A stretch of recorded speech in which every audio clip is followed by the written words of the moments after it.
Hey guys, just thought I'd do another in-box review of a kit from my stash. Recent one I got actually. It's the ICM JU88 A4, which is the most well-known variant of the JU88.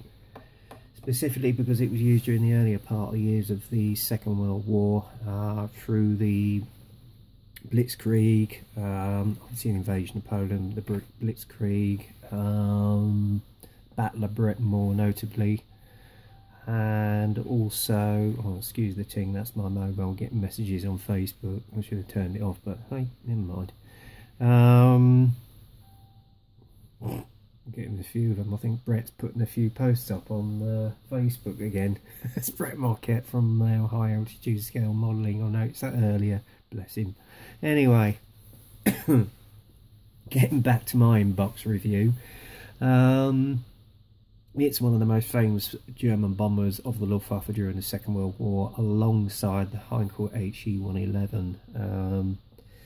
Very tough and formidable aircraft, a jack of all trades basically. I mean, it was not only used as a bomber, it was used as a reconnaissance aircraft.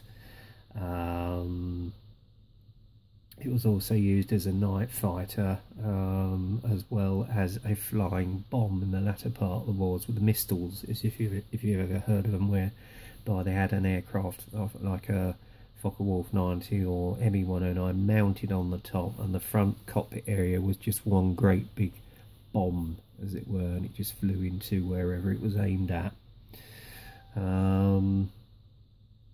So there you go. Anyway, I'm glad I got this kit because it is beautifully detailed. It is quite a large kit in 1/48, and I think Steve Mottram recently built a version. It wasn't this one, it was another one of their releases that they do in the JU88. I can't remember now. I think it might be an A3, I'm not sure. You'll have to remind me, Steve. He had a few issues with it. I don't know if I will, but we'll see as and when I get around to building it. But you know, it is a lovely looking aircraft. I think even the French Air Force used a few captured examples just shortly after the Second World War in their arsenal. So there you go. And there's one which was at the Battle of Britain Museum, which has now been relocated up at Cosford, and they're steadily putting that one back together and renovating it. And that was a night fighter version, I think, that was captured during the Second World War. Still, anyway, I'm waffling on here, and we're not getting on with the inbox review. As I say, I think this one was released about 3 or 4 years ago. Other variants have been released since then. I think another one, which is the A6, I think is another most recent version.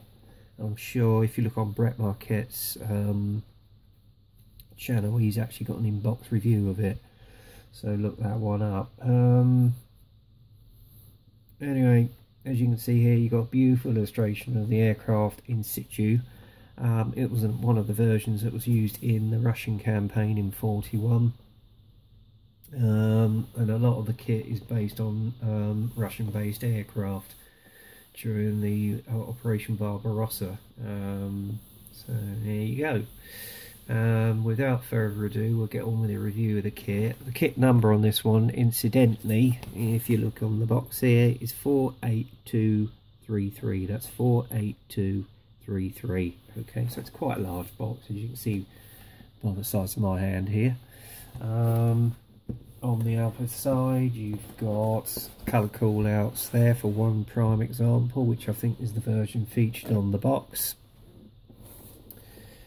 And then you've got the box art illustration either side, a little bit of history about the bomber itself. Okay. And then, as is normally the sort of scenario of ICM kits, you've got the outer box, which covers another lidded box. Pure lidded white box, which is side opening, and it's packed to the hilt along with the instructions inside. Anyway, I'll take that apart from there and put the decals either side as well, and just run through the instruction sheet. Right, here we go. Nice clear pamphlet, booklet, box art illustration, little history about the aircraft here in English, and then obviously on the opposite side in Russian. Then you've got the colour call outs at the bottom here in Revell and Tamiya. Okay. Again, you can get the hobby colour app if you're using another brand and paint and convert it from that. Okay. Inside you've got a map of the sprue trees, which you can see here and here, and all the pink areas are the parts that will not be used in this kit, so it's obviously meant for other variants. Okay. And again, you've got the remaining sprue trees on here as well, and all the, as I say, all the pink feature parts are alternate parts for other variants of the actual bomber. So there you go, which you might not necessarily need to use with this kit. Anyway, first process of the build is obviously the assembly of the navigator's seat, and then you've got the side column here, and they're telling you to apply a decal as well. That then goes onto the interior of the cockpit itself, which is beautifully detailed, as you can see. Then you've got all the oxygen feed bottles which go into the interior of the cockpit, along with a little crank handle. I wonder what that was for. That I'm not quite sure what that was. I'll have to look up some reference and find out what that is. I don't know if it was some sort of air conditioner fan, I don't know. Well, I'll have to do some research into the aircraft. And at the back you've got the tail wheel, which goes into the right hand side of the fuselage. Seat goes in, a back radio wall goes in. Then you've got the assembly of another column which goes on the opposite side of the fuselage, which is the left hand side, which you can see hence here, along with another control column. Oh, hang on, sorry guys. And then you've got the actual main control panel right there, and that also has a decal which goes on it. But again, you've got the alternative of dry brushing it or not using the decal. It's up to you. And then that goes in once the actual fuselage halves go together. Okay, next process, obviously you've got all the sub-assemblies of the various pilot seat, navigator's seat, gunner's seat, etc. As you can see there, rudder pedals, etc. Then your cockpit floor goes onto the lower part of the fuselage, along with the bomb aimer's rest, which you've got there. Control column goes together. Rudder pedals go in, as well as control column, which you can see assembled there and there. Not quite sure. I think it's another one of the interior seats which goes in onto the actual seat rest, and then both of them go onto the interior and cockpit floor, as it were. Okay. Right. Next process of the build is, he says, trying to get hold of the page. Excuse the work, we have not long come in from work here on Easter Bank Holiday Monday, but there you go, perils of the trade. And then basically once that's done, you just basically put the upper part fuselage to the lower cockpit floor and column where the wings will go. Assembly of the elevator halves together, rudder together, and again more elevators that go together than there for the back tail planes. Wings go together, which you see there. Then they are attached to the fuselage, which you see there, along with the rudder and the tail planes. And then there's a clear part which goes on there. And then you've got the back of the engine housings which go onto the elevators for the wings. Then you've got the rudder halves together, they go onto the fuselage and the wings, etc. And the rudder goes onto the back of the tailplane. And then you've got the assembly of the observation gunner's position, which goes there. Okay. Next process is the assembly of the undercarriage itself, which you can see here on the various stages, etc., with the springs and back frames, etc. And obviously you've got the gunner's position, which goes onto the lower part of the fuselage, along with the undercarriage units, which go into the engine bays. Next process, which I am really looking forward to doing, is the assembly of the Jumo engines, which you can see there, along with the support frame, etc., and the superchargers, etc. looks very highly detailed from what I can see here as well. And then obviously you've got the assembly of the exhaust stubs which go in as well, and then the assembly of the firewall and engine support. And then obviously your engine goes into the firewall and frame, and that is it, job done. So you've got a good opportunity, if you want to, of displaying the engine open as though it's being worked on. And obviously that goes into the engine housing, and then you've got the front radiator grille which goes onto the front of the engine.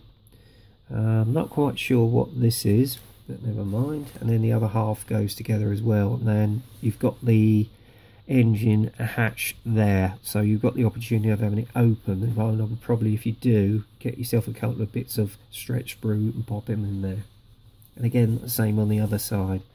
And then the other parts of the grills go on the front of the engines, as you can see here. Again, the same process with the other engine, and then they're attached to the wings, as it were, along with the undercarriage units.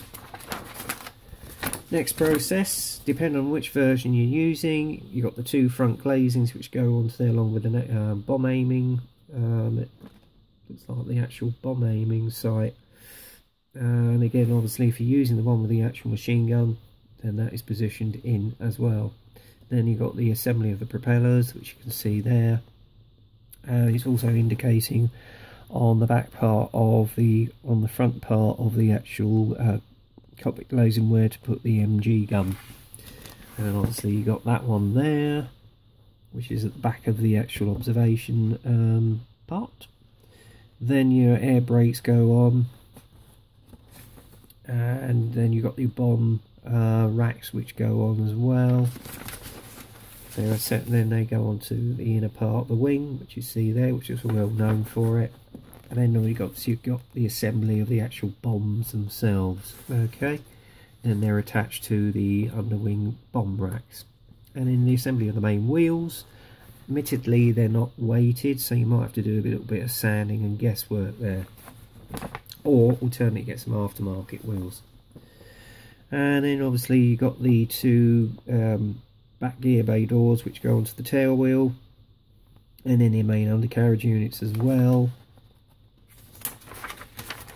Last part is just basically the back part of the actual cockpit where the MG machine guns go, straight on down, and that's your kit assembled, as you can see there. Next process is the indicator of where all the stencils will go on the actual aircraft, and as you notice, you've got the option of having them with a splinter camouflage or one in a winter scheme. I think there's about 4 colour callouts on this one. This is for an aircraft with obviously yellow tail and engine housings, which does look quite appealing. I might possibly go for that one. And it was of an aircraft that was based with Kampfgeschwader 30 in Sicily, spring 1941. Next one is the one which is depicted on the box art. And that's an A4 of Stab Kampfgeschwader 3 in Russia, spring 1942. Okay, again it's indicating where all the main parts of the decals go, and that's got blue propeller hubs. That's interesting. And then we've got one of the Kampfgeschwader 77 Russia, spring 1942. That's basically got the yellow wing tabs on the back there, and then obviously got the green propeller hubs. And then the final variant is in a winter scheme of an aircraft from Kampfgeschwader 3 again, Russia, winter 1942. Possibly might go for that one, but then again I am possibly looking at doing this as a Blitz bird or about a Britain aircraft, so I might go for some aftermarket decals on this. So there you go, that's the instruction sheet in a nutshell. Now we're going to have a look at the most interesting part, the parts of the kit itself. As is per the usual with ICM, all in one big bag. Can't say I'm very fond of this, to be honest with you, although it is a self-seal bag, so that's not a bad thing, so you won't lose your parts. As you can see, there's a wealth of detail on that. So, without further ado, we'll get the sprues out.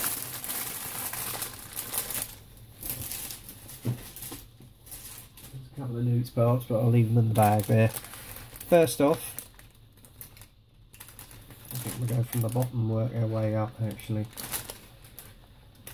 You got the wing halves, and as you can see here, beautiful detail, not an ounce of flash on there, nice fine recessed panel lines, as you can see here, beautiful detail of all the panels and where all the parts for the refueling pods go for the engines, as you can see here, upper and lower wing, very nicely done. I don't know if you can see that, guys. That looks absolutely exquisite, and the same on the other set here as well. Beautifully done, very sharp, neat and tidy. Right,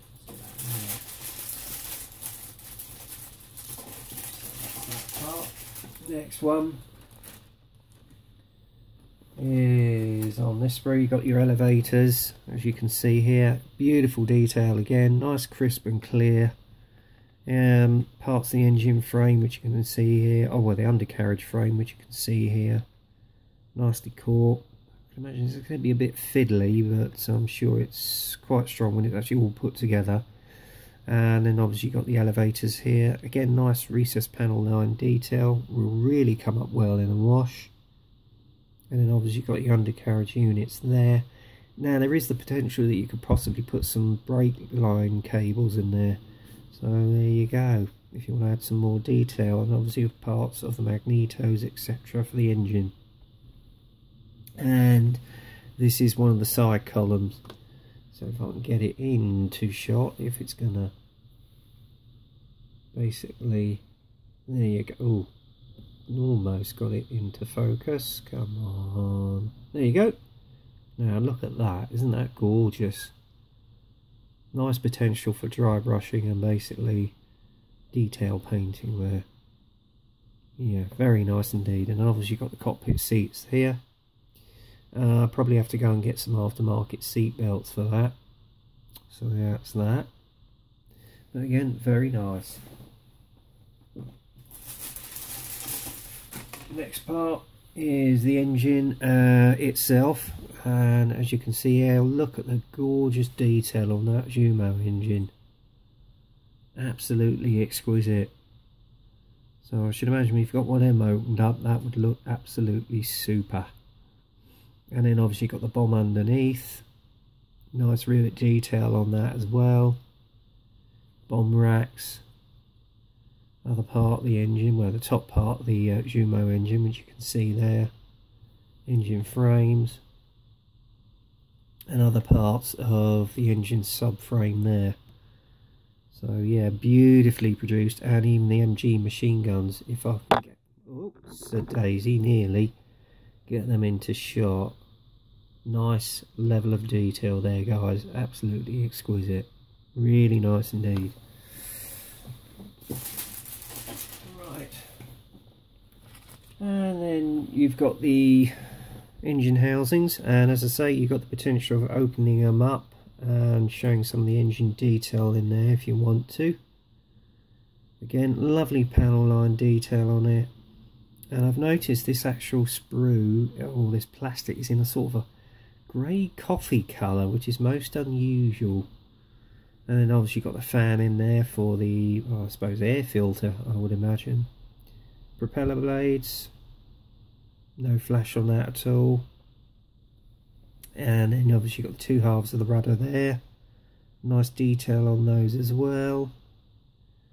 And then obviously you've got the front part, the radiator grills for the engine, very nice indeed. Excellent, if I should say so myself. Right, I do. Next one is fuselage halves, which you can see here again. Nice level of detail again. Beautiful panel line detail, not 1 ounce of flash on there. And that's part of the undercarriage unit again. Elevators for the tailplane, which you can see here, beautifully reproduced. Excellent quality. And then you've got the lower part of the fuselage where the cockpit is as well. Again, exceptional detail on that. And then at the back here you've got the radio, and again you've got some lovely detail on there, and even the actual control column, if I can get it into shot, is extremely detailed. So probably what I will do is paint that over, paint it in the dials, and then just put some clear in that just to give it the sort of impression of glass on the dials, like I did with the Hawker Hurricane, if you remember. So there you go.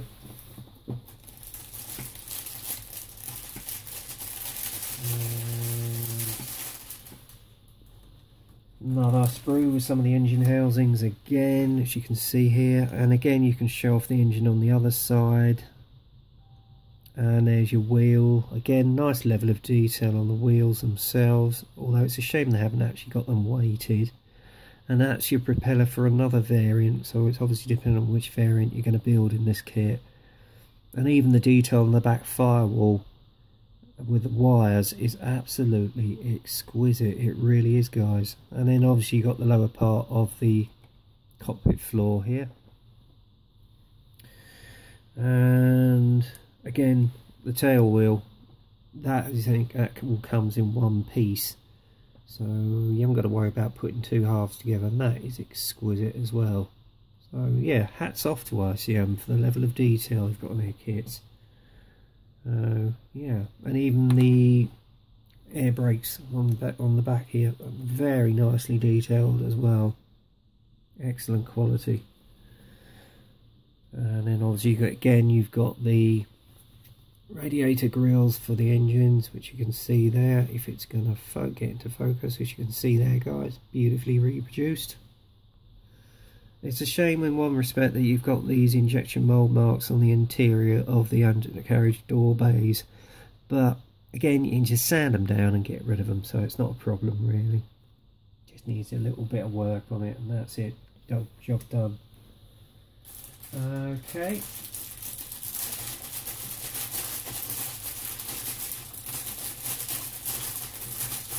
It's getting a little bit tight in this bag now.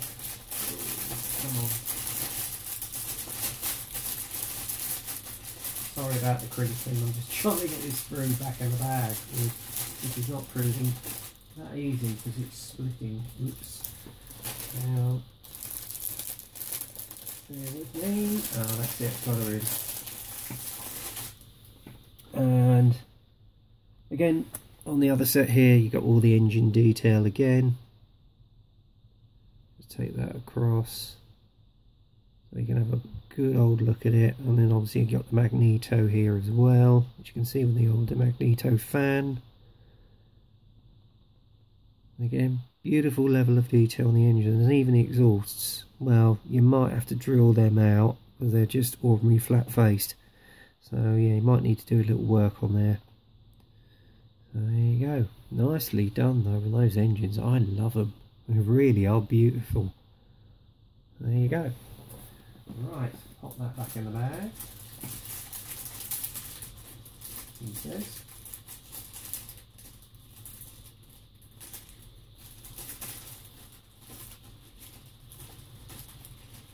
And then you've got another one here with a few of the machine guns in.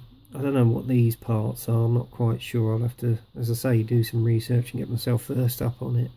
Again, the detail on the guns is exquisite. It really is. Very happy with that. So there you go. Now obviously you've got the clear sprue, which is the vinyl sprue.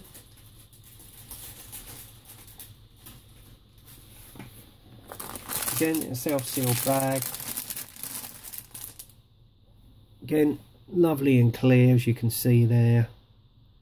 I mean, if you try to mask it yourself, it's going to be a nightmare. So I think the best thing to do is, I think Edward do some masking sets for these, so I will look those up and get hold of one. But again, beautifully clear, and once you've done all that detail on the cockpit, that's going to show that off beautifully. Especially the front nose section, that was well known for that. And then obviously you've got the two other ones, which are for other models of the JU88. So yeah, that should really look good once it's painted up and put on the actual kit. Clear as a bell. And again, level of detail there, look at that, isn't that gorgeous? Absolutely exquisite.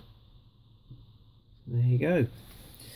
So that's basically the main components of the kit, and obviously the last item that we've got on the agenda is the Decals. Now I've had a look at those previously and I can't say I'm impressed with them,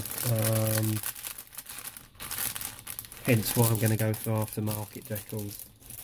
And I've heard, well, various bad things about some of the Decals, how they break down, etc. I might be wrong, but judge for yourself, because here they are. As I say, they do look rather shiny and they do look rather thick.